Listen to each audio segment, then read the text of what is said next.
Anna here is a 28-year-old attorney. From the tumult of my childhood, a past I kept locked up even from those closest to me, my life now is a far cry. The ring of my phone broke the calm in my workplace. The show displayed an unfamiliar number, yet something about it felt eerily familiar. I hesitantly responded with a hand. "Anna speaking," I said, sounding a mix of caution and professionalism. The voice said, "Anna, it's your father," with a nervousness that did nothing to ease my growing anxiety. A cold passed through me. I had not heard that voice in more than 10 years, a voice that once represented love and protection, but now stood for misery and betrayal.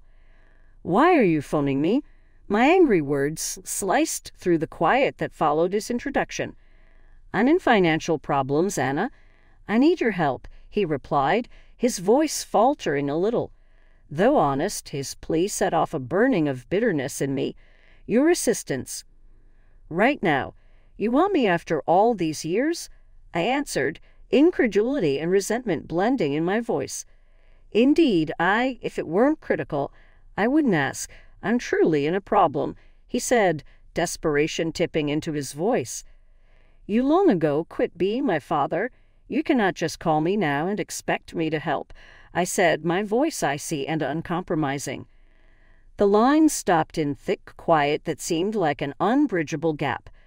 "Anna, kindly, still your dad," he added, a weak attempt at rekindling a link long gone. The word dad seemed alien, nearly shocking. "Dad?" Years of buried rage and hurt found their way into my voice as I exclaimed, "You lost that title when you chose her over me." "You are the daughter of ours," I considered. "You thought wrong," I said, cutting him off in middle sentence. "You made your decision years ago. Today I have made mine." His voice carried a mix of desperation and begging. "Anna, I apologize. I only need just one favor." In my office, the word sorry seemed empty and useless. "Sorry doesn't alter the past." I hung up firmly and said, "I cannot help you." Love and joy abound throughout my early years before the age of 10, a monument to the great existence my parents and I led in our modest rented house.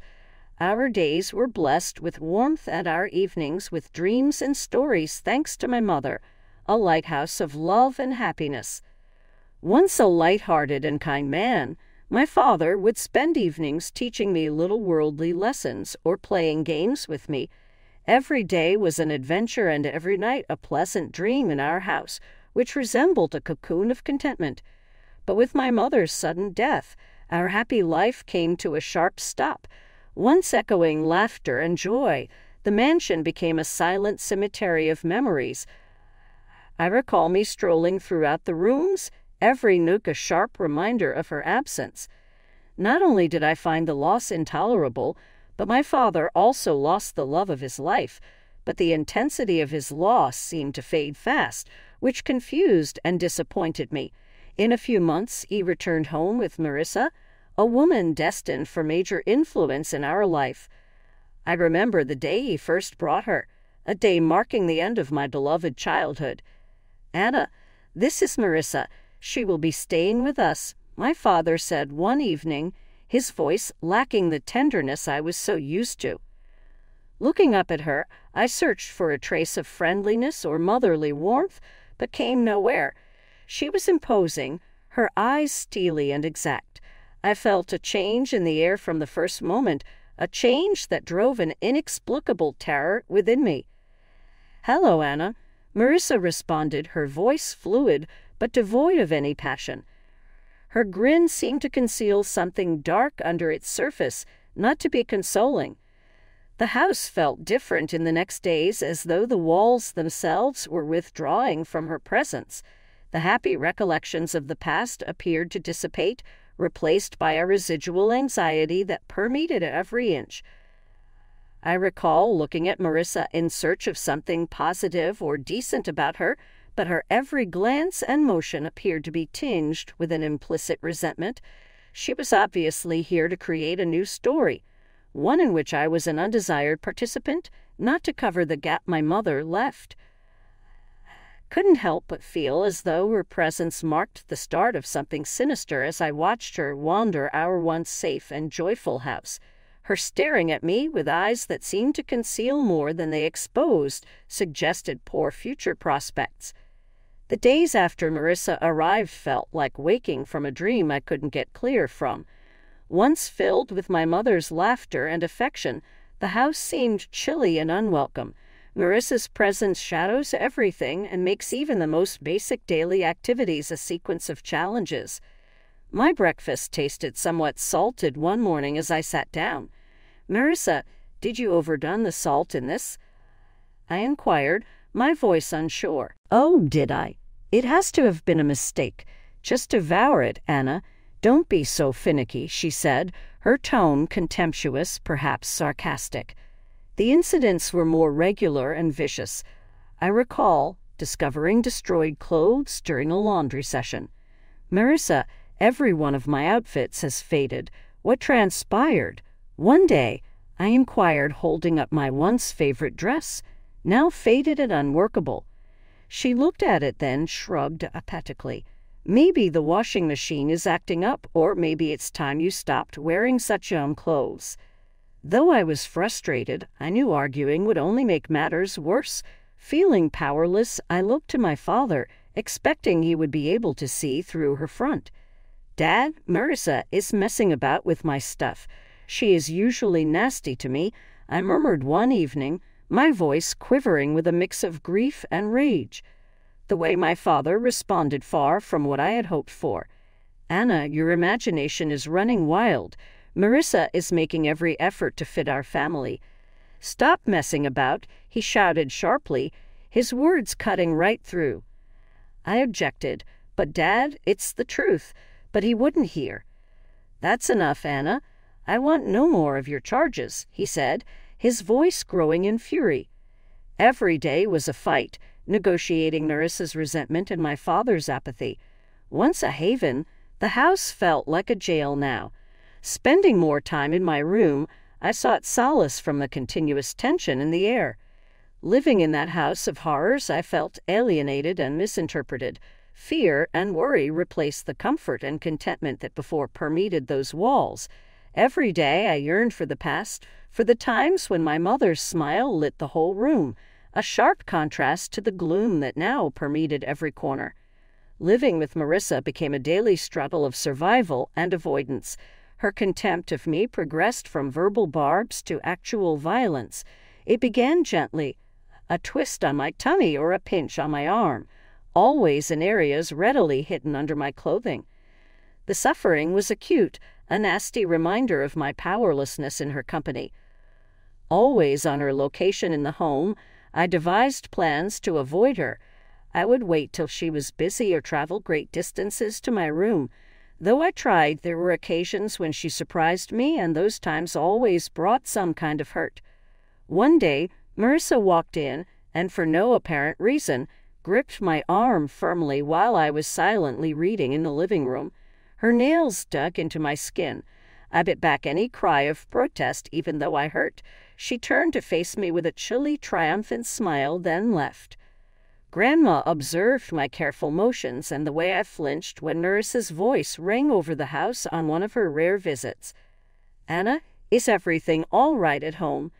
Grandma asked with worried voice. My heart wanting to tell her the truth, I stared at her, but held back by fear and the need to shield her from concern. "Absolutely, Grandma, everything is good. Only a lot of homework," I said, forcing a grin for her. She looked uncertain but did not press on.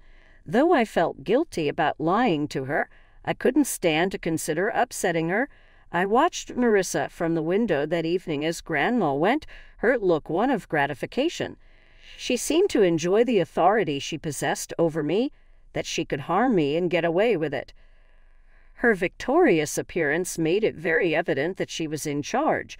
I was merely a powerless participant in her warped game.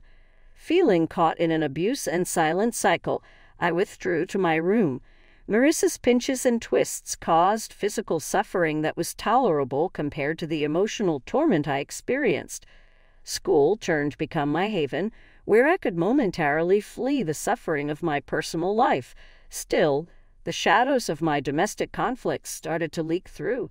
Mrs. Thompson, my teacher, a gentle woman who always pushed her students, began to see changes in me. She softly touched my wrist one day as I turned in my homework, her eyes drawn to the bruises on my arm. "Anna, what occurred here?" "These seem like bruises," she replied, her voice tinged with sympathy. I drew back my arm fast, hiding the bruises under my sleeve. "Mrs. Thompson, nothing at all. I simply dropped while playing," I said, dodging her look. Mrs. Thompson did not seem persuaded. "Anna, you can let me know whether something seems off or whether someone is mistreating you. Speaking out is crucial," she advised, her eyes darting across mine, seeking the truth. I wanted to share with her everything about Marissa and how I lived under continual anxiety, but the words never would come.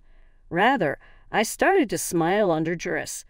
"Really, Mrs. Thompson, I'm good. It was simply a dumb mistake." She looked at me carefully, then nodded gently. "All well, Anna, but keep in mind my door is always open. You're not alone," she murmured, smiling reassuringly. I nodded, lumps developing in my throat. Her compassion made it more challenging to keep up the front of everything was okay. Mrs. Thompson's comments kept coming back to me as I strolled home that day. I was both quite lonely from bearing my responsibilities alone and appreciative of her attention. The idea of coming clean about my situation at home was horrific. I worried about the fallout, what Marissa may do should she learn I had told someone. I was silent at supper that evening, immersed in contemplation over Mrs. Thompson's offer of assistance. Marissa became aware of my quiet. "Anna, why so quiet tonight? Cat caught your tongue?" she asked with a sarcastic voice. I just shook my head and carried on eating, trying to make myself as tiny and invisible as I could. As I lay in bed after supper, the reality of my circumstances seemed more daunting than it had ever been. Mrs. Thompson's worries had taught me that people did care, but my silence was brought on by my fear of what truth-telling revealed. Every day I balanced my need to tell someone with my fear of Marissa's reprisals. Anxiety and dread for me permeated the day my teacher, Mrs. Thompson, chose to involve my father. Fidgety in the principal's office, my mind racing with anxiety about my father's response. When he did arrive, his face was austere, and his eyes revealed a mixture of contempt and shame. "What's this regarding Anna? Why am I being called to your school like this?" he demanded, his voice sharp as he moved in. Seeking some kind of support, I looked at Mrs. Thompson. I attempted to find my voice while swallowing deliberately hard. Mrs. Thompson saw. She saw the bruises. I mumbled under his weight. He interrupted before I could go on, clearly angry. "Bruises? Your topic is what? Are you once more fabricating stories?" Mrs. Thompson intervened, her voice forceful but understated. "Mr. Smith, Anna's general welfare worries me. Her arm's injuries seem not to be accidental. We have to talk about this." Anger made my father's face a shade darker. "At home, she is quite safe. Anna, are you misleading others about our family?" He turned straight toward me, clearly disappointed. The tears I had been stifling began to flow. "Dad, it's not lying. Marissa, she's been hurting me," I said, the truth at last rising. His answer was one of complete incredulity. "Marissa, that is ludicrous. She has been only friendly to you. I won't have you denigrating her with these charges." "But, Dad, the fact is this." Desperate for his belief in me, I shouted out. He got up suddenly, his tolerance fraying. "Not enough of this. Tell Mrs. Thompson you distorted everything." I turned to the teacher under orders and repeated his statements. She nodded back but spoke nothing. When he got home without saying anything further, he locked me in my room. Marissa's voice, slinking with phony worry, came through the door. "She's just seeking attention, I told you," she added. Feeling great loneliness and hopelessness, I sat on my bed, One person I considered I could always trust on had turned away from me. Once feeling like my personal refuge, the walls of my chamber suddenly seemed to be those of a jail. "What is this about, Anna? Why am I called to your school in this manner?" he ordered, his voice crisp as he moved in. I looked at Mrs. Thompson in search of some encouragement. Swallowing hard, I sought my voice. "Dad, Mrs. Thompson saw. She saw the bruises," I mumbled under the weight of his eyes on me. He interrupted, his wrath evident before I could go farther. "Bruised? You're talking about what? Are you once more creating stories?" Mrs. Thompson intervened, her voice cool but forceful. "Mr. Smith, Anna's general state worries me. Her arms' bruises don't seem like accident. We have to deal with this. Anger caused my father's features to darken somewhat. She feels absolutely protected at home. Anna, are you misleading others about our family?" He turned directly toward me, clearly disappointed. I started to let the tears I had been suppressing flow.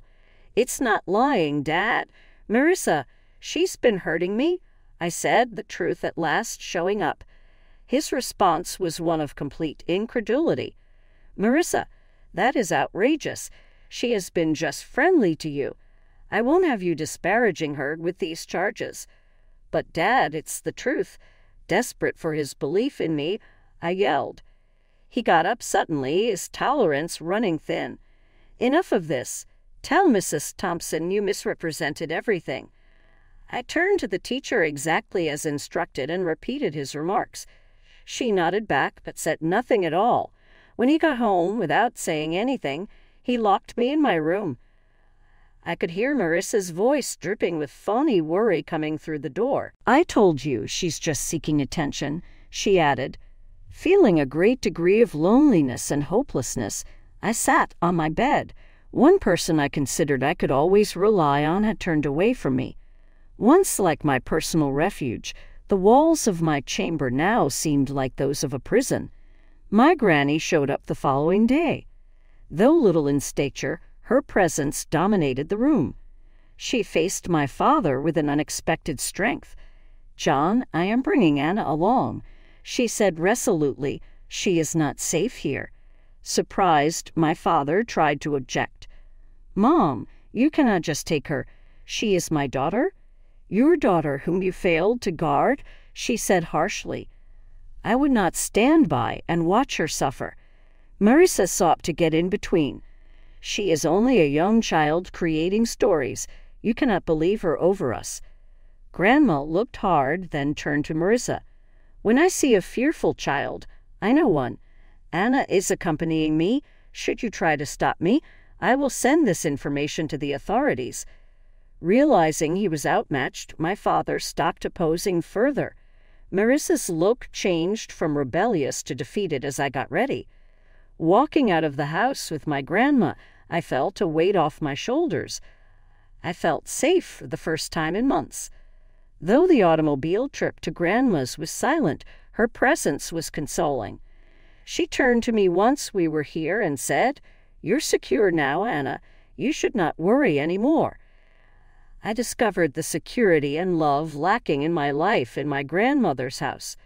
It was a refuge where I might recover and get back strong. Her loving abode and the frigidity of my father's house contrasted sharply. I felt like I could breathe once again, free from the dread and terror that had dogged me for the first time in a very long time. Since I moved in with my grandma from my father's place, years had gone by. Her house had been a haven, a kind and healing place. But time, as it does, progressed and carried with it still another wave of transformation. My dear grandmother died, leaving an emptiness that felt unfillable. My father and Marissa came up to the burial. Their expressions reflected a mix of forced grief and ill-disguised enthusiasm. They were obviously more concerned in what they could get from her death than in grieving her loss. Marissa lost no time gathering at my grandmother's house following the funeral. "Well, Anna, I guess right now you'll be looking for somewhere to reside. Your father owns this house and everything within it," she remarked, her voice slightly tinted with a barely hidden joy. Agreeing, my father looked about the room as though he already knew what to do with the house. I started to smile, a response they seemed to find confusing. "Actually, that's where you're wrong," I responded, surprised by my certainty. "What do you mean?" my father questioned, his face turning to one of perplexity. I inhaled deeply to appreciate the occasion. Grandma passed a will. Watching as their emotions shifted from uncertainty to horror, I said, "She bequeathed the house and a large sum of money to me." "Still, you are only a child. This is your father. Any bequest you get should be under my control." My father sputtered, his entitlement obvious. Marissa answered, her voice sharp, "Your father will manage your property until you come of age." Their responses were quite funny. "You hardly show any concern for me that would have you wishing me a happy birthday. 1 month ago I turned 18. Now, legally, I am an adult. I make my own judgments," I said, enjoying a look of insight flashing across their features. Shock gave way to fury, then to a kind of frantic pleading in my father's face. "Anna, you are incapable of doing this. Your family is here with us." I studied them, memories of my early years coming back. My voice firm, "You stopped being my family a long time ago." Marissa moved forward, her voice imploring now. "At least allow us to remain in the house. There's nowhere else we could go. We have not extended the lease on our residence." I nodded my head. "These days, this is my residence. You have to look somewhere else." Years of suffering and neglect seemed to weigh less on my shoulders as they went. Feeling closure, I stood in the house that was now mine and surrounded with memories of my grandmother's affection. Though the echoes of the past persisted, today I was free. With phone in hand, I sat there experiencing a range of emotions: anger, betrayal, and a sense of injustice. Still, behind all that there was a sense of strength, a memory of the resiliency that had got me through the worst of times.